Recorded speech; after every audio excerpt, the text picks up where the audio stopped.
At some point in my childhood, I learned the names of different groups of animals. There is, of course, the school of fish or the flock of birds, the slightly more obscure yet comical army of caterpillars or murder of crows, and my personal favorite, a congregation of alligators. Why did these animals travel in groups? I had no idea. Fish moved in schools, and that was enough for me. That was until I went to my first concert in Toronto. As soon as Billy Joel finished playing, my father grabbed my hand and we made a run for it. It seems that no one who had come to see the Piano Man actually lived in Toronto, as the crowd as a whole seemed to move towards the GO train. I remember at one point trying to pull my father in the opposite direction. "We came from this way, Dad." "Just follow the crowd, Eryn, they know where they're going." I remember thinking, maybe people move in groups too. While completing my undergraduate degree, I realized just how much of our world can be explained using math.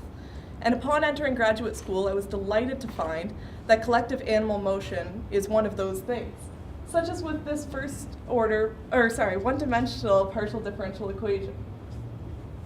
The truth is, there's safety in numbers. Animals know this instinctively, like me and my father all those years ago. And whether it's the safety of getting the last train of the night back to Oshawa or from something much more sinister, animals move into the position best suited for their survival. These movements can be simplified to moving towards a neighbor, away from a neighbor, or into the same direction as a neighbor.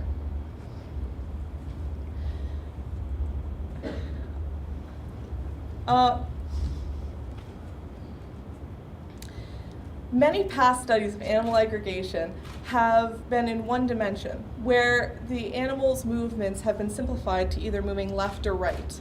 My hope is to increase this to 2 dimensions, where the factors influencing an individual's turn remain the same, but the number of directions that the individual can turn in increases greatly, making the applications of this system far more real-life reasonable. While increasing this to 2 dimensions is already a huge feat, my ultimate goal would be to create a program that allows us to simulate this system, making it easier to see, such as this simulation shown in the top right corner of my slide, which is a one-dimensional spatial model evolving in time. My hope is that this system gives me a far better understanding of these animal groups than I once took for granted. Thank you for your time.